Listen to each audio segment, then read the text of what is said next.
The five-door hatchback. They're the workhorse of families and for people who need to move stuff around town, but they're usually not that exciting to drive. But what if you really enjoy driving and you need all the practicality of a five-door hatch? What do you do then? Well, I think I've got a solution for you.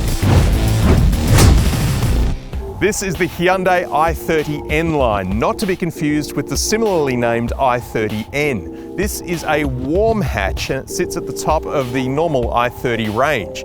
You get some extra bling on the outside like 18-inch alloys, twin exhausts which make a very nice noise, leather interior and a full-size panoramic sunroof. It's powered by a 1.6-litre four-cylinder turbo engine that outputs 150 kilowatts and 265 newton meters of torque. The boot's a little smaller than some of its rivals at 395 litres compared to the Honda Civic's 478, but you can boost it by 1,000 litres by lowering the back seats. At this point in the market, you do expect car interiors to be a shrine to plastic, and that's mostly true here too.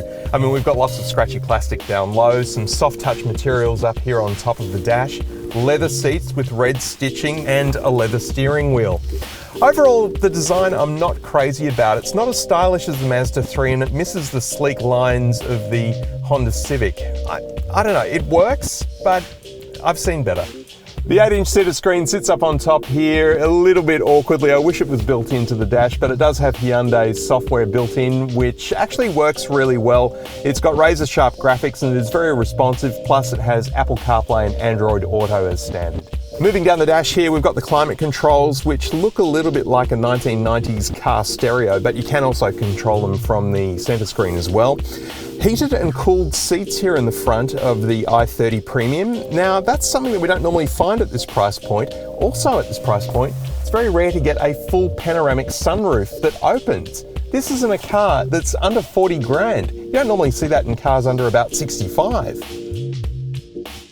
Sitting in the back seat here, if you're 190 centimeters tall like I am, forget about it. It's not going to happen. I've got my knees hard up against the seat in front of me. A couple of air vents back here though for the air conditioning to come through. The leather seats with red stitching also back here as well. Red seat belts in the front and back. That's how you know that this is a fast car. Unfortunately, room is pretty limited with the beautiful glass panoramic roof. Whilst it's great to look at, my head is hitting the back of it. So if you're a tall person, forget about the back seat. Small kids only. This is a very easy car to live with. It's a great daily driver that has a little bit of go to it to help you dart in and out of traffic, but not so much power that you're going to get into trouble. It's a sensible amount of excitement. Sounds like something the police would be saying on New Year's Eve. The Hyundai i30 N-Line Premium will provide drivers with a sensible amount of excitement. Compared to other cars that the i30 N-Line competes against, like the Honda Civic RS, this is a fair bit warmer. You can feel it in the suspension, it's firmer, grippier, the Michelin tyres do a fantastic job of keeping everything on the ground. And there's just a bit more go to it. It feels a lot sportier and less refined, and I kind of like its rough edges. There are 3 drive modes, Normal, Eco and Sport. Normal and Eco pretty much do what the label says. Sport actually does make a bit of a difference. You certainly feel the steering firm up a bit and it holds the gears longer, meaning we can hear more of that nice noise coming out of the twin exhausts at the back.